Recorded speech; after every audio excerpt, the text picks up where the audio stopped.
Hey y'all, it's Draymond. Today I wanted to make a Wylder showcase / guide for Everdarken Gaping Jaw, specifically for the solo mode. I'm going to discuss my thoughts and strategy throughout the fight, as well as my weapon of choice and boss loot preferences. This is going to be more of a showcase than a guide, but I'll be discussing how to avoid many of Gaping Jaw's moves. Also, I want to talk about why I think this is a really fun and engaging fight. I'm going to have my editor show my relics right now. I'm really happy with my relics. I use the earring relic that you acquire from the end of Wylder's Remembrance. In my opinion, it's the absolute best relic to have because it gives you 2 character buffs that I value, as well as stamina recovers with each attack, which is great. I use the whetstone specifically for the greatsword follow-up, which is a huge part of my gameplay. Improved physical attack power is also great.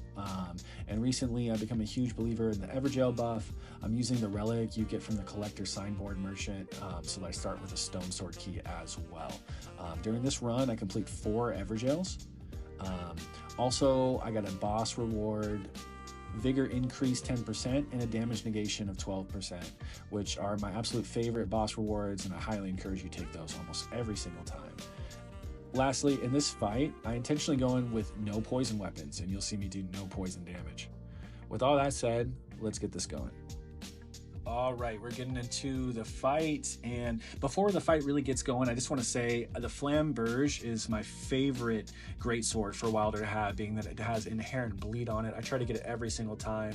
Of course, Gaping Jaw opens up in phase 2, so he comes at you with the dive attack and then the big AoE. I'm able to avoid it and then use the grapple greatsword follow-up to get some damage. You guys are going to see me use the grapple greatsword follow-up quite a bit. I really love it. I've heard some people say that they don't like it in boss fights as Wylder. I think that you can really get creative in terms of when you use it.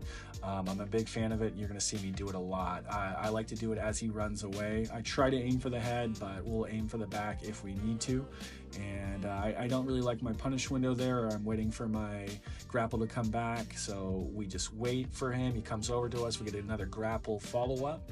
You're going to see me very aggressively look for this. I like to play very aggressive as Wylder. One of my problems during this fight is going to be that Gaping Jaw has that lightning trail behind him, a big AoE, and it takes me a while to get used to it. Yeah, when he's stomping away like that, it constantly gets me. It takes me a while to figure it out. I was a little slow in this fight, but hopefully you guys will see my mistakes and be better against it than I am. Anyways, I'm happy every time he tries to grab me. I try to time my roll correctly to get that stance damage on him, and we're able to get a crit out of it there. And we do another follow-up, and we're getting ready for phase 2. I know that's coming at this point. We're not ready for the second part of the triple ground pound AoE, so we get hit once there. That's one of my favorite moves. I try to dodge it every time, but sometimes I just mess up. It's one of my favorite moves, so I think it's really cool, the triple stomp AoE. Here he comes with the dive attack that he starts the game with, and I mess up, so I get hit. So I'm not playing the cleanest. Still, this is a deathless run, so I feel pretty good about it.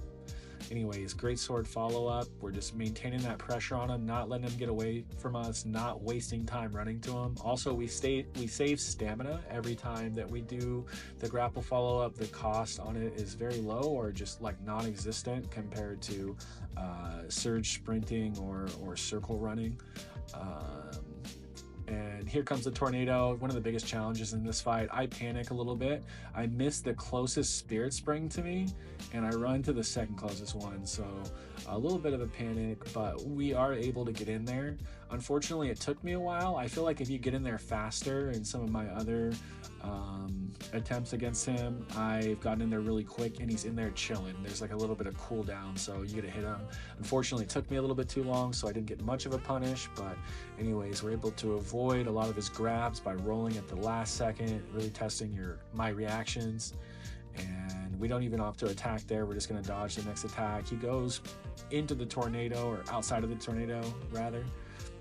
I don't really follow it. I just wait, and now we're getting another grapple follow-up, another grapple follow-up, and we're able to be pretty safe with it while we maintain constant pressure. I really love how aggro I can be using that grapple follow-up, and I feel like this not only works in this fight, but against many bosses as they run away, especially in multiplayer when the aggro's on somebody else. It's super easy to grapple in and hit them with a greatsword follow-up.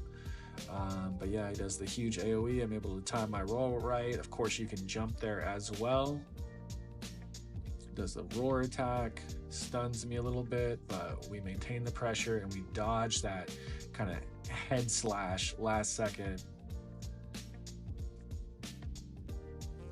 And just kind of staying right on him, waiting for an opening, and we're able to dodge the grab attempt, and we come back with the greatsword follow-up. You know, guys, I know I sound like a broken record, but it's really my favorite thing to do, and I think it's very effective against enemies who are mobile.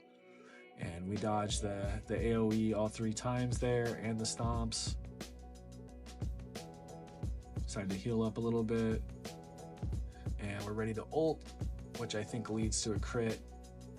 He's taking damage this whole time while he's chilling in the fire. One of the huge reasons I love the earring relic.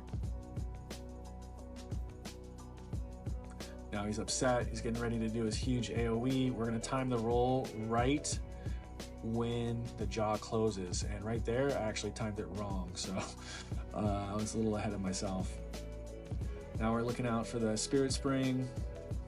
Immediately get into the right one this time. We get in a little bit faster, and I think, yeah, again, he's gonna have a little bit of downtime. So you see what I mean. And I was nervous about how much time I had, so I just opted not to swing. Stay out of the range a little bit. Here comes another grab. We time the roll correctly, and then the follow-up to close the distance. And this time we're wailing on him a little bit. We avoid the first stomp and the AoE, the second and the third. You can jump or roll there, of course. I really enjoy this fight, guys. So, that greatsword follow-up, we timed our roll correctly. Waiting for him to come back to us. A lot of times it's good to just go backwards and just wait for the enemy to aggro onto you. I try to stay as aggro as possible and constantly stay with the enemy, but that tornado presents a unique challenge, so you have to adjust. And this time we timed the roll correctly. We don't get hit by any of the lightning. Jump there to avoid the AoE, and we're coming in with a greatsword follow-up, and we're getting ready. This fight is nearly over. Only 1 flash though, so we can't rush. Dodge the dive attack, greatsword follow-up before he can do anything, and he's going to grab me one, or try to grab me. I'm going to dodge it, and then that just gives me the opening for the greatsword follow-up, and he's dead. And that's how a deathless run with no poison goes against Gaping Jaw. And yeah, I really appreciate you guys watching. If you enjoy the content, don't forget to like and subscribe. Thank you. Have a great day.